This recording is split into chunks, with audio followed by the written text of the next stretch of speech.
ಓಂ ಓಂ ನಮೋ ಬ್ರಹ್ಮಾದಿಭ್ಯೋ ಬ್ರಹ್ಮವಿದ್ಯಾಸಂಪದಾಯಕರ್ತೃಭ್ಯೋ ಷರಷಭ್ಯೋ ನಮೋ ಮಹದ್ಭ್ಯೋ ನಮೋ ಗುರುಭ್ಯಃ ಸರ್ವೋಪಪ್ಲವರಹಿತಃ ಪ್ರಜ್ಞಾನಘನಃ ಪ್ರತ್ಯಗರ್ಥೋ ಬ್ರಹ್ಮೈವಾಹಮಸ್ಮಿ. ನಮಸ್ಕಾರ. ಕಾಟಕೋಪನಿಷತ್ತಿನ 2ನೇ ಅಧ್ಯಾಯದ 1ನೇ ವಲ್ಯ 5ನೇ ಮಂತ್ರದ ಭಾಷ್ಯವನ್ನು ನೋಡೋಣ. ಕಿಂಚ ಯಃ ಕಶ್ಚಿತ್ ಇಮಂ ಮಧ್ವದಂ ಕರ್ಮಫಲಭುಜಂ ಜೀವಂ ಪ್ರಾಣಾದಿಕಲಾಪಸ್ಯ ಧಾರಯಿತಾರಂ ಆತ್ಮಾನಂ ವೇದ ವಿಜಾನಾತಿ ಅಂತಿಕಾತ್ ಅಂತಿಕೆ ಸಮೀಪೆ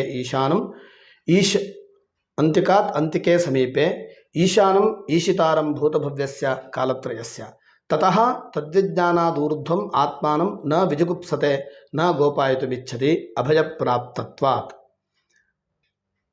ಯಾವನೇ ಆಗಲಿ ಈ ಜೇನುತುಪ್ಪವನ್ನು ತಿನ್ನತಕ್ಕಂಥ ಅಂದರೆ ಕರ್ಮಫಲವನ್ನು, ಜೇನುತುಪ್ಪ ಅಂತಂದರೆ ಮಧು ಅಂತಂದರೆ ಕರ್ಮಫಲ ಅಂತ ಅರ್ಥ. ಅಂತಹ ಕರ್ಮಫಲವನ್ನು ಅನುಭವಿಸತಕ್ಕಂತಹ ಜೀವನನ್ನು ಅಂದರೆ ಪ್ರಾಣಾದಿಗಳ ಸಮೂಹವನ್ನು ಧರಿಸಿರತಕ್ಕಂತಹ ಜೀವನನ್ನು ಅಂತಿಕಾತ್, ಅಂತಿಕೆ ಅಂತಂದರೆ ಹತ್ತಿರದಲ್ಲಿ ಬಳಿಯಲ್ಲಿರತಕ್ಕಂತಹ ಹಿಂದು ಮುಂದಿನ ಅಂದರೆ 3 ಕಾಲಕ್ಕೂ ಒಡೆಯನಾದಂತಹ ಭೂತಭವ್ಯಗಳಿಗೆ ಹೊರತಾಗಿರುವವನು ಅಥವಾ ಭೂತಭವ್ಯಗಳಿಗಿಂತಲೂ ಕೂಡ ಭೂತಭವ್ಯಕ್ಕೂ ಕೂಡ ಒಡೆಯನಾಗಿರತಕ್ಕಂಥವನು ಅಂತಹ ಆಳುತ್ತಿರುವಂತಹ ಆತ್ಮನೆಂದು ಅರಿತುಕೊಳ್ಳುತ್ತಾನೋ ಆಮೇಲೆ ಅಂದರೆ ಅರಿವು ಉಂಟಾದ ಬಳಿಕ ತನ್ನನ್ನು ತಾನು ಕಾಪಾಡಿಕೊಳ್ಳುವುದಕ್ಕೆ ಇಚ್ಛಿಸೋದಿಲ್ಲ. ಏಕೆ ಅಂತಂದರೆ ಅವನು ಅಭಯವನ್ನು ಹೊಂದುತ್ತಾನೆ ಅಂತ. ಯಾವದ್ಹಿ ಭಯಮಧ್ಯಸ್ಥೋ ನಿತ್ಯಮಾತ್ಮಾನಂ ಮನ್ಯತೆ ತಾವತ್ ಗೋಪಾಯಿತುಮಿಚ್ಛತ್ಯಾತ್ಮಾನಂ ಯದಾ ತು ನಿತ್ಯಮದ್ವೈತಮಾತ್ಮಾನಂ ವಿಜಾನಾತಿ ತದಾ ಕಹ ಕಿಂ ಕುತೋ ವಾ ಗೋಪಾಯಿತುಮಿಚ್ಛೇತ್ ಏತದ್ವೈ ತದಿತಿ ಪೂರ್ವವತ್. ಎಲ್ಲಿಯವರೆಗೆ ತಾನು ಹೆದರಿಕೆಯಲ್ಲಿದ್ದುಕೊಂಡು ಜನನ ಮರಣ ಹೇಳತಕ್ಕಂತಹ ಹೆದರಿಕೆಯಲ್ಲಿ ಇದ್ದುಕೊಂಡು ತಾನು ಅನಿತ್ಯ ಅಂತ ಅಂದುಕೊಂಡಿರುತ್ತಾನೋ ಅಲ್ಲಿಯವರೆಗೆ ತನ್ನನ್ನು ಕಾಪಾಡಿಕೊಳ್ಳೋದಕ್ಕೆ ಇಚ್ಛೆ ಪಡ್ತಾನೆ. ಆದರೆ ಯಾವಾಗ ತಾನು ನಿತ್ಯವಾಗಿರುವ ಅದ್ವೈತ ಹೇಳತಕ್ಕಂತಹ ಅರಿವು ಅವನಿಗೆ ಉಂಟಾಗುತ್ತೋ ಆಗ ಅವನು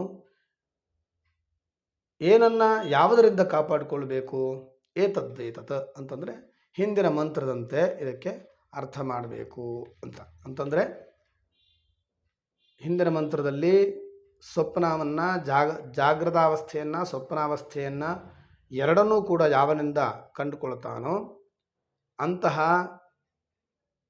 ಆತ್ಮನನ್ನು ಕಂಡುಕೊಂಡಿರತಕ್ಕಂಥವನು ಅಥವಾ ತಿಳಿದುಕೊಂಡಿರತಕ್ಕಂಥವನು ಅಂತಹ ಧೀರನು ಶೋಕಿಸೋದಿಲ್ಲ.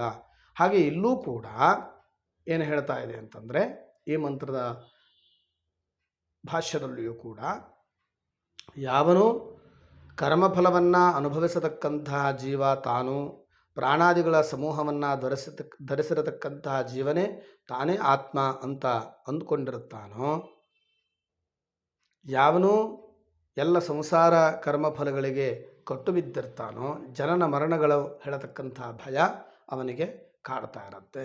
ಆದರೆ ಅವನು ಹಿಂದು ಮುಂದಿನ ಎಲ್ಲ ಗತಿಯನ್ನು ತಿಳಿದುಕೊಂಡಿರತಕ್ಕಂತಹ ಆತ್ಮನೇ ತಾನು ಅಂತ ಯಾವಾಗ, ನಿಜವಾದಂತಹ ಆತ್ಮನೇ ತಾನು ಅಂತ ಯಾವಾಗ ಅರಿತುಕೊಳ್ತಾನೋ, ಆ ಹೆದರಿಕೆಯನ್ನು ಯಾವಾಗ ಬಿಡ್ತಾನೋ, ಯಾವಾಗ ತಾನು ನಿತ್ಯನು ಅಂತ ಅಂದುಕೊಳ್ತಾನೋ, ಯಾವಾಗ ಅದ್ವೈತ ತಾನು ಅಂತ ಅಂದುಕೊಳ್ತಾನೋ ಆಗ ಅವನಿಗೆ ಈ ಜನನ ಮರಣಗಳ ಹೆದರಿಕೆ ಹೇಳತಕ್ಕಂಥದ್ದು ಉಂಟಾಗೋದಿಲ್ಲ ಅಂತ ಭಾಷ್ಯದಲ್ಲೂ ಕೂಡ ಹೇಳ್ತಾ ಇದ್ದಾರೆ.